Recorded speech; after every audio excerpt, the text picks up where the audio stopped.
අද ඇති වෙලා තියෙන තත්වයට පක්ෂ විපක්ෂ භේදයකින් තොරව පාර්ලිමේන්තුව නියෝජනය කරපු ඒ කාලවකවානු වල ඒ අදාළ වගකීම් දරපු සියලු දෙනා අද මේ ඇති වෙලා තියෙන තත්ත්වෙට වග කියන්න ඕන. අපි දැක්කා ඊයේ පෙරේදා කටුවපිටියේ දේවස්ථානයේ ළඟ කාදිනල්තුමා කතෝලික ප්‍රජාව එක්කලා එතුමාගේ විරෝධතාවය පළ කළා. මම දැක්කා ඊයේ අනුරාධපුරයේ රදගුරු පදවියේ කවුරු හෝ තවත් එවැනි රදගුරු තුමෙක් ඇවිල්ලා මාධ්‍ය ආමන්ත්‍රණය කළා. දැන් ඊයේ මම අහගෙනයි කිසිදු මැතියමැත්තෙක් එන්න එපා කාදිනල්ව හම්බෙන්න මේ වාර්තාව නැතුව කියලා. දැන් මට තියෙන පුදුමේ තමයි මේ පාස්කු ප්‍රහාරයෙන් පස්සේ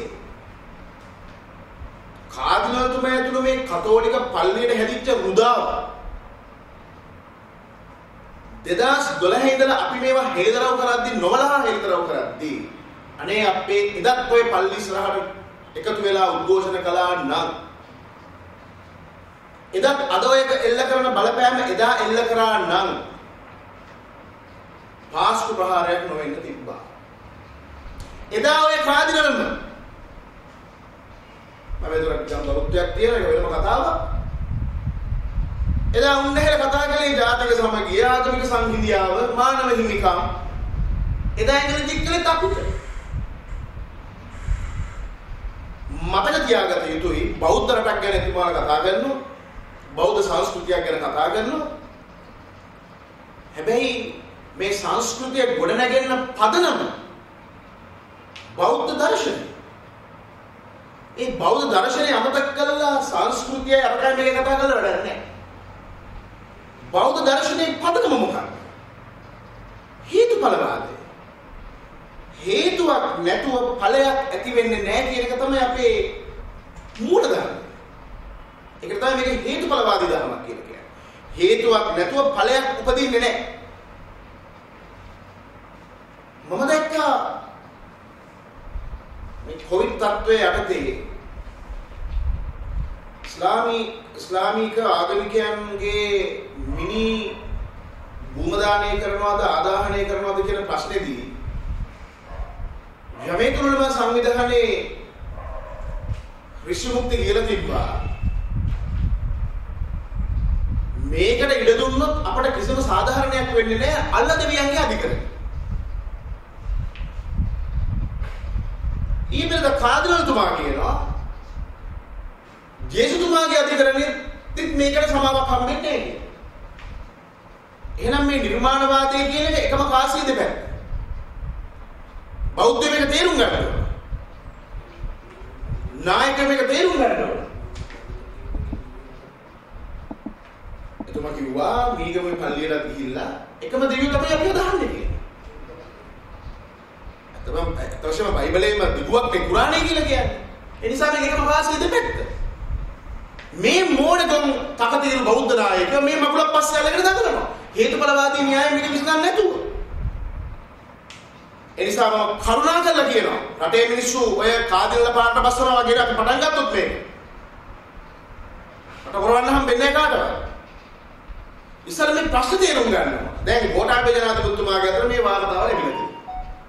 හැබැයි ගෝඨාභය ජනාධිපතිතුමා පත් කරපු කොමිසමක් නෙවෙයි මේ. මේ කමිෂන් එක පත් කරේ හිටපු ජනාධිපති මෛත්‍රීපාල සිරිසේන මැතිතුමා. මම හිතන්නේ වඩාම වැඩි කාලයක් මම හිතන්නේ මේ කොමිසම නිසා වඩාම විශ්සරපත් වෙච්ච භික්ෂුව මම.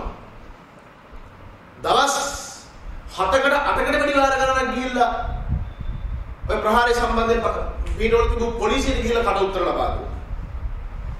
ඒ කට උත්තර පදනම කමිටුවේ සමාජිකයන් ඉස්සරහා කොමිසමේ සමාජිකයන් ඉස්සරහා අපි දීපු ප්‍රකාශ වලට අනුව අපෙන් ප්‍රශ්න කෙරුවා. මම හිතන දවස් 6ක් ඒකට ගියා. හරස් ප්‍රශ්න වලට ගියා. එකම දවසක මට ප්‍රශ්නයක් ඇති වුණා. මම ඉතින් වාද කළා. ඒ සමාජිකයන් එක්කලා සමාජික මේ හිටපු සභාපතිත් එක්ක. මගේ නිගමනය උනේ මොකද්ද? ආගමික ප්‍රශ්නයකට දේශපාලනික උත්තර හොයන්න එපා. ඊට හේතුව සහරාන්ට හෝ ඔය මරාගෙන මරණු කාටවත් නායකයෝ නැහැ. එකම නායකයා ඒ දෙවියෝ. ඕන් විශ්වාස කරනවා. ඔවුන්ගේ ඔය ජමාත ඉස්ලාම් මතවාද එක තරක කියලා තියෙනවා. මේ ජිහාදය යම් දවසක ක්‍රියාත්මක කරන්න එය සමස්ත මුස්ලිම්වරු වෙනුවෙන් එක්කෙනෙක් දෙන්නෙක් හෝ එදීමක් සෑහේ කියලා. ඒතර අපි මේ මූලය බැලුවා. ඒ හේතුව නොනසා දැන් මේ බයිලක් කියලා වැඩක් නැහැ. දැන් අපි ඉවසීමෙන් දැන් වාර්තාවක් ඇවිල්ලා තියෙනවා. නිර්දේශ ටික ඇවිල්ලා තියෙනවා. අපි කරුණාකරලා කියන ආණ්ඩුවට. අපි ජනාධිපතිවරයාගේ ලේකම්තුමාට යවලා තියෙනවා වහාම ඒ ඔය කාදිනලට කලින් හැමෝටම කලින් මේ වාර්තාව අපිට දෙන්න. මේ නිර්දේශ දෙන්න. ඊට හේතුව අපි මේ අරගලයේ කලේ මතවාදීව මේ අරගලයේ කලේ කෑ ගහන වේදනාවෙන් සමහරවිට අපේ සංවරය බිඳෙන්නේ නැති වාචසික සංවරය බිඳෙන්නේ නැති මානසික සංවරය බිඳෙන්නේ නැති ඇයි අපිට මේ මහ පොළොවේ විවිධ යථාර්ථය අපි දැක්කා මේ රටේ සාම්ප්‍රදායික සුදේශික පාරම්පරික මුස්ලිම් මිනිස්සු ඇවිල්ලා අපිත් එක්කලා නිදි වර්ජිතව මේ වෙන්න යන විනාශය ගැන කතා කරා. එයාට මේ සමාජයේ ඉඩක් නැති බව දේශපාලන ධාරාවේ සහ වගකිය යුතු සියලු ස්තරයන් මේ වහාබී අන්තවාදීන් විසින් ගිලගෙන ඇති බව ඒ නිසා ඔවුන්ගේ මතය ජනගත කර ගැනීම සඳහා අවස්ථාවක් නැති බව කිව්වා. අපි ඔයගේ සාක්ෂි සියලු සාක්ෂි අපිට ලැබුණා. ඒ සාක්ෂි මත පදනම් අපි ක්‍රියා කළේ නැහැ. අපි ඒව ඇත්තද නැත්තද කියලා මුල මැද අග විමසලා හේතු ඵලය අනුව මේවා කරුණු ගලපලා අපි රටේ ජනතාවට කියන්න කලින් ඩිප්ලොමැටික් විදියට බොහොම වැදගත් විදියට රටේ නායකයන්ට කිව්වා මෙන්න මෙහෙම ප්‍රශ්නයක් එනවා. හලාල් එනකොට කිව්වා මේ එන්නේ අනාගතේ මේ රට බෙදුම් වාදයට ගොදුරු කරන පළවෙනි කවුළුව කියලා. එදා අපිට විරුද්ධ වුණා අපේ මිනිස්සු. අද ඒක යථාර්ථයක් කියලා තියෙනවා. එක පෙළට ආවා. එදා කාදිනලා නිහඬ. කවුරු කතා කළේ නැහැ. එහෙනම් ඉස්සර වෙලාම මේ වාර්තාව ලැබෙන්න ඕන අපේ අතට. ඔය පාර්ලිමේන්තුවේ විසිකුත් ජීවිපාට නෙමෙයි. ඒගොල්ලන් මම අහනවා ඔය පක්ෂ විපක්ෂ දෙකේ කවුරුත් අපි මේව හඬගා කියද්දි අපි ජනාධිපතිවරයා හමු වුණා. ඒ වගේම මහින්ද රාජපක්ෂ ජනාධිපතිතුමා හමු වුණා. මෛත්‍රීපාල සිරිසේන මැතිතුමා හමු වුණා. මේ ප්‍රශ්න කතා කරන්නේ අපි මේ ප්‍රශ්නාවල ඉදිරිපත් කරා. අපේ සංවිධානයේ තරුණයෝ එළි රැ වෙනකන් වාර්තා හදාද පොලිස් පදයට හැමෝටම යවුවා. 2015 2014 2014 අලුත්ගම ප්‍රහාරය එනකොට අපි කිව්වා කරුණාකරලා කොමිසමක් දාලා මේක හොයන්න. මගේ කතාවෙන් නම් මේක උණයි කියනවා අපි වැරදින අපිට දැනුවත් දෙන්න ප්‍රශ්නයක් නැහැ. හැබැයි කොමිසමක් දාලා හොයන්න මේ පළවෙනි ගල් පාර එන්නේ කොහෙන්ද කියලා. අලුත්ගම ප්‍රහාරයේදී පළවෙනි ගල් පාර ආයේ මුස්ලිම් සමාජයේ දිගනදී කොල්ල දෙන්නේ එක මිනිහෙක් මරලා පළවෙනි ප්‍රහාරය ආවේ ඒගොල්ලන්ගේ. ගින්තොටදී පාරේ ප්‍රශ්නයක් ඇති වෙලා පළවෙනි ගල් ප්‍රහාරය ආවේ ඒගොල්ලන්ගේ. ගම්පොළ පෙරහැරකට ප්‍රහාරයක් කෙල්ල කරන්න ගියා මහරය. අපි මෙතිහත් කරලා ඒවා නැවැත්තුවා. මේ විදිහට ආපු හැම ගල් පහරක්ම මුස්ලිම් සමාජයෙන් එල්ල වුණේ. ඒව ගැන කොමිසමක් දාලා හොයන්න කියලා අපි කිව්වා නෑ. අවමතරමින් මේ කිසිදු ප්‍රධාන දේශපාලන පක්ෂයකට බැරි වුණා මධ්‍යම කාරක සභාව රැස්වලා මොකද්ද මේ මුස්ලිම් ප්‍රශ්නය කියලා සාකච්ඡා කරා. ඒ නිසා මේ 225 වග කියන්න ඕන මේක. අපි කරලා තියෙන ශුද්ධ වගකීම. දයරතරහරු කියෝ වගේ භික්ෂුන් වහන්සේලා හැටියට ඉතිහාසයේ විසින් පවරපු ඓතිහාසික රාජකාරියයි කාර්යභාරය අපි මේ සම්පූර්ණ කළා තියෙන්නේ. ඒක කලේ බෞද්ධයෝ ගැන හිතලා නෙමෙයි. ඒක කලේ සිංහලයෝ ගැන හිතලා නෙමෙයි. ඒක කලේ මිනිස්සුෝ ගැන හිතලා. මොකද මේ මරාගෙන මැරෙන ප්‍රහාරවල කිසිම ඉලක්කයක් නැහැ. අපි වර්ග කරගන්නවා කතෝලිකද බෞද්ධද ඒක අදාළ නැහැ. මේක මනුෂ්‍යත්වයේ පිළිබඳ ප්‍රශ්නයක්. අපි කල්පනා කරුවේ නැහැ බුදුබලේ මේ සංවිධානයේ හෝ සුදත්ත හාමුදුරුවෝ අපි කවුරුත් එකට එකතු වෙලා මේ මුස්ලිම් අන්තවාදය ගැන කතා කරද්දී අපි බැලුවේ නැහැ මේ කුරුසේ කරේ තියනවාද ත්‍රිශූලේ කරේ තියනවාද ධර්මචක්‍ර ඒවනේ අපිට වැදගත් උනේ. කොයියම් වෙලාවක හෝ මේ මහ පොළොවේ මිනිස්සු මේ විනාශයට පත් වෙන්න පුළුවන්. අපි බැලුවේ එච්චරයි. ඒක නිසා මේ කොමිසමේ නිර්දේශ පිළිබඳ අපි ඊටාම අවදියෙන් ඉන්නවා. මේ දේශපාලනඥයන්ට විතරක් මං හිතන්නේ දෙස්තවල තැබීම කලක් නැහැ. මේක ආගමික නායකත්වයේ විශාල වගකීමක් තියෙනවා. මොකද සංස්කෘතික ආක්‍රමණය කියන එක දැනෙන්න ඕන භික්ෂුන් වහන්සේලාට. ඒ වගේම කතෝලික ඒ සභාවල ඉන්න ඒ නායකයන්ට. මේවා නිදහසේ වැඩෙන්න දීලා. දැන් මේ සහරාන් නීති විතරක් නෙවෙයිනේ. සමහර අර ක්‍රිස්තියානි යාඥාවල බෙහෙත් නොදී මැරෙනවා. කතා කරනවද සභාවල ලොකෝ කවුරුද? මේක උස්සන්න වලට නිවේදනයක් නිකුත් කරනවා. නිවේදන නිකුත් කිරීම පමණ මේක කරන්න පුළුවන්ද? ඒ දින ඒසා කාදවලතුමාට අපි කියනවා කරුණා කළා කාදවලතුමා අපේ වගකීම් යුතු අපේ හාමුදුරුවෝත් අපි ඔක්කොම ආගමික කණ්ඩායමක් විදිහට එකතරම් රැස්වලා මේක සාකච්ඡා කළ යුතුයි. මේක මේ කලබලේ මොකද අර කලබල වුණාම කොරහෙත් අදා ගන්න බෑ කියනවානේ. දැන් වාර්තා ඇවිල්ලා තියෙනවා කලබල නම් ඉන්න කවුරුද? අපි මේක නිර්දේශ පිටු 500 ගානක නිර්දේශයක්. අපට ආරංචිත පොත් 57ක් තියෙනවා පිටු ලක්ෂයක් වාර්තා. පිටු ලක්ෂයක එකක් කියවන්න පුළුවන්ද මේ දවසින් දෙකකින්? උන්ට මේ පිස්සු හැදෙන්න. එහෙනම් කරුණා කරලා නිකන් නරිනාටක නටන්න නැතුව අපි හරිම පුජ්‍යලයෝ කවුද? මේ සියල්ල කෙලිතරව කරලා තියෙන්නේ. අපි ඒකට ඉඩක් අරගෙන ඒ සංවාදය කොට ගන්නවා වෙනුවට වාර්තාව දෙන්න අරකයි මේකයි ජාත්‍යන්තර අධිකරණයට යන්නයි. ඒක කාදිරතුමාට අවද කරලා තියෙනවා මේ ප්‍රභාකරන් වගේ ත්‍රස්තකල්ලියක් විනාශ කරපු හමුදාවක් දුක්ඛයන්සයක් කරන රටක්. මේ ඉස්ලාම් මතවාදී නැති මේ ඉවරයක් කරන්න බැරි කවන්න හැබැයි මේක ලේසි නෑ. මොකද මේක ආගමික ප්‍රශ්නයක්. ඒක තේරුම් ගන්න ඕනේ. ආගමික කියන කාරණාව සෙන්සිටිව් හරිම සංවේදී. ඒ අනතුර ඇත්ත වශයෙන්ම මුස්ලිම් සහෝදරයන්ටත් දැනලා තියෙනවා. ඒගොල්ලෝ කියනවා මේක විනාශයක් කියලා. මොකද ඉස්සෙල්ලාම මේ මුස්ලිම් මතවාදී පටන් ගන්නේ තමන්ගේ ගෙදරින් තාත්තයි පුතයි ගහගන්න. ඊළඟට ගමේ අය ගහගන්න. ඊළඟට පල්ලි ගහගන්න. ඒ සිද්ධි ගණනාවක් අපි වාර්තා කරලා තියෙනවා. මේගොල්ල දුරංගස්කන්ධේ වැලිගම ගාල්ලේ සිද්ධි ගණනාවක්. ඒවා UN එකකට අවල දෙනවා වාර්තාවක් විදියට. ඉතින් ඒක නිසා මේ වාර්තාව ගැන වඩා වැඩි අධ්‍යයනයක් අපි කරන්න ඕන. ඒ වාර්තාව മന്ത്രിවරුන්ගේ අතර පත් වී යුතුයි. ඒ අපට ලැබිය යුතුයි. මොකද දැන් කාදරතුමාට තියෙන කැක්කුමට වඩා කැක්කුමක් අපිට තිබ්බා. මේක වෙන බව අපි දැනන් හිටියා. එනිසා ඉස්සර මේ වාර්තාව ගන්න පිළිගන්නම අපට අපි නිර්දේශ විචාරයට ලක්ුණේ. කිරේවි බුද්ධියස දුර්වල කරන්න එපා. මේකෙන් වෙන විනාශය ගැන අපි කිව්ව නැගිටින බුද්ධියස දුර්වල කරන්න එපා කියලා ඒ ආණ්ඩුවට. ඒ කතා කරපුවතර මාව අවුරුදු 19කට හිරේ දැම්මා. ඒව නෙමෙයි කැපකිනේ. අපටත් තිබුණානේ බෝම්බ පිපුරුවට පස්සේ වීරය වගේ කෑ ගහන්න. අපි එහෙම කළේ නෑ. අපිට දුර පේනවා. අපි හේතුඵලවාදී න්‍යායයෙන් මේ ප්‍රශ්න දිහා බලන්නේ නිසා වෙන්න තියෙන විනාශය ගැන අපි කිව්වා. සහරාලහෙටත් මේක පුපුරන්න පුළුවන්. මේක නවත්තන්න පුළුවන් මගුලක් නෙමෙයි. මේක පාලනය විතරයි කරන්න පුළුවන්. මේ අයිඩියොලොජි එක පරාජය කරන්න නැතුව කවදාකවත් ඉස්ලාම් මතවාදය පරද්දන්න බෑ. මොකද මේක මේ රටේ විතරක් තියෙන ප්‍රශ්නයක් නෙමෙයි. ඉන්දියාවේ පිළිහිදින්න පුපුරනවා. පාකිස්තානේ පුපුරනවා. ඇෆ්ගනිස්තානේ පුපුරනවා. ඉරාකේ පුපුරනවා. ඇමරිකාවේ පුපුරනවා. ඔස්ට්‍රේලියාවේ පුපුරනවා. නවසීලන්තේ පුපුරනවා. බෙල්ජියමේ පුපුරනවා. ප්‍රංශේ පුපුරනවා. රුසියාවේ තහනම් කළා. පරිවර්තනයකට කරන්න එපා කියලා.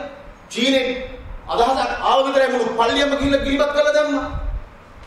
මෙච්චර ආදර්ශ දීද්දි මේ අපේ රටේ නායකයෝ පිස්සු නටනවා. නිසා කාදිරන්තුමත් වගකීමෙන් වැඩ කරන්න ඕන. සිද්ධි වෙන්න කලින් අපි කිව්වා දිගින් දිගටම ඒවා කලින් කොලින්වත් ඇහුවේ නැහැ. ඒවත් එක පෞද්ගලික ප්‍රශ්නයක් අපිට නැහැ. හැබැයි එයා පෙනීනේ කාදිරන් හැටියනේ. ඒකින්ද නිකන් මාධ්‍යවල සම්දර්ශන දාන්න නැතුව කරුණාකර රැස්වීමක් කියලා අපේ වගකීම් යුතු හාමුදුරුවන්ට මේක එක්කෙනා මේ බිෂොප් හවුස් එකට ගෙනල්ලා නෙමෙයි. තැනකට එන්න කතා කරන්න. කාදිරන් බෙර රජුණු නෙමෙයි. මෙරිට මිනිස්සුන්ට අපට කම්පණයක් තියෙනවා. එතන දෙමළ මිනිස්සුත් හිටියා. බෞද්ධයොත් හිටියා. කන්වර්ට් වෙච්ච මේ ඔක්කොම මිනිස්සු අපිට තියෙන මනුස්සත්වයේ පිළිබඳ ප්‍රශ්නයක්. අපිට නෑ කතෝලික බෞද්ධ ක්‍රිස්තියානි මොන වගුලක් කරන්නේ. අපේ ප්‍රජාව කියලා. ඒක නිසා අපේ විශ්වාසයක් තියෙනවා රටේ ජනාධිපති ගැන. ඒ කියන්නේ පාය. ඒ කියන්නේ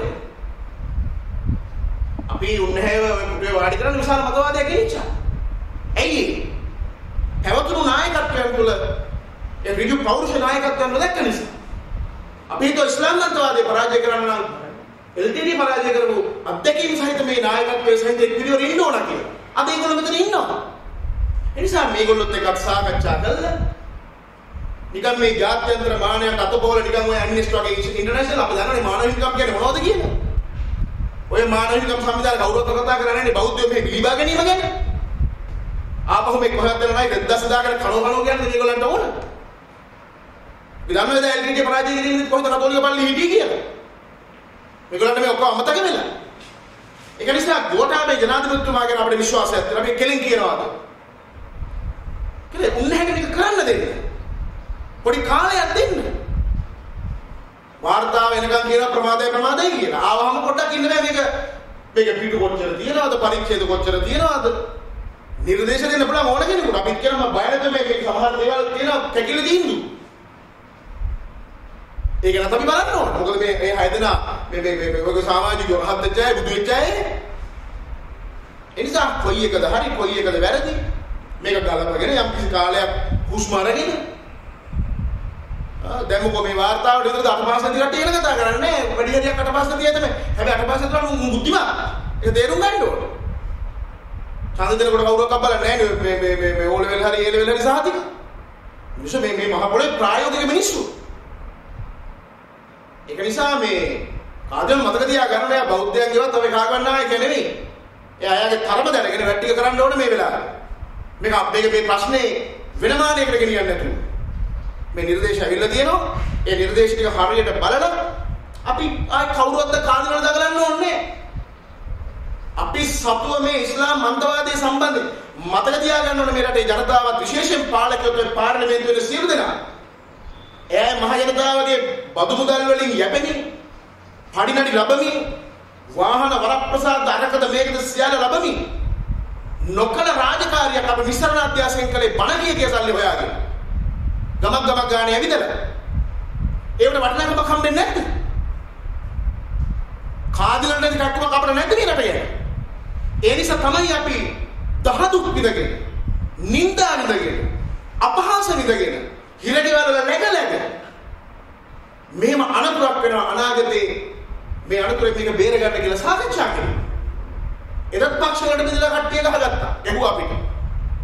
ඔය ආගමික නායකයෙක් කියන මහය වුණත් ගැහුවා. ඒ නිසා මේක අපි ලේසියෙන් අපි කතා කරන්නේ නැහැ. බලමු. හැබැයි මේ ගැන සංවාදයක් ඇති වෙන්න ඕන. එකපාරට අල්ලලා දැන් මට මේකද මම දන්නවනේ. මගේ තුන්හිතවත් තිබුණ නැහැ අධිකරණ අපහාස කිරීමේ අදහස. හෝමාගම අධිකරණයෙන් මම නඩුකාරතුමාගෙන් අවසර ඉල්ලලා කතා කළා. හතරවතාවක් ස්වාමීනි සමාවෙන්න කියලා. හැබැයි දඬුවම වෙනකොට මෙන්න අපහාස කළා. ඒ කලබලෙන් ගත්ත තියෙන්නේ. එකපාරකම මම 6 මාසෙකට ඉඳලා දැන් මම සංධියක් කඩේකොඩේ නඩුවට. මම දවස් 5කට කලින් දන්නවා තීන්දුව මාස 6කට මාව හිරගත කරනවා කියලා. එදා ඒ ආණ්ඩුව වැඩ කළේ එහෙමයි. එතකොට මේ ඉස්ලාම් ප්‍රශ්නේදී මේක ලේසි නෑ.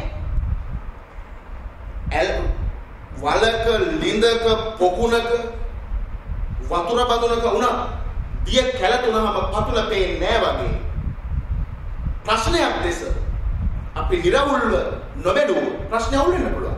වැරදි පුද්ගලයෝ එළියේ ඉඳද්දී නිවැරදි පුද්ගලයෝ අතට දාන්න පුළුවන්. ඒ නිසා මේක හරියටම කකේටම ගහන්න ඕන. එහෙම ගහන්න පුළුවන් මිනිහ පුටුවේ ඉන්නවා. කාන්‍යව කලබල නැති වෙන අපි මේක කරන්න. කෙටියෙන් කියන්න තියෙන්නේ එච්චරයි. කලබල නොවි මේ රදගුරුල කලබල වෙන්න ඕනේ. ඔය කාටත් වල කැක්කුමක් අපිට තියෙන ඉස්ලාම් අන්තවාදයේ සම්බන්ධ. මොකද විශාල ප්‍රාමාණික කීරීමක් අපිට තියෙන නිසා. හැම සංවිධානයකටම අදාළ සියලු පොත් අපි ළඟ තියෙනවා. ඒ අයිඩියොලොජි එක අපි ළඟ තියෙනවා. ප්‍රශ්නේ තියෙන්නේ ඒ වහාබි මූවමන්ට් එක සියල්ලට වඩා ස්ට්‍රෝං බලවත්. ඒගොල්ලෝ ස්ථානගත වෙලා ඉන්නේ මේ සමාජ දේහය ඇතුලේ. මේක පිළිකාවක් වගේ වර්ධනය වෙනවා. අපි හැමදාම කියපු දෙයක් තමයි මේ වහාබ්වාදයේ නැමැති අන්තවාදී ම්ලේච්ඡ ඉගැන්වීම් සහිත ඒ මතවාදය පිළිකාවක් වගේ පිළිකාවක් වැළඳුනහම විකල්ප දෙකයි අපිට තියෙන්නේ. පිළිකාවක් තියෙනවා කියලා හඳුනා ගන්න ඕන.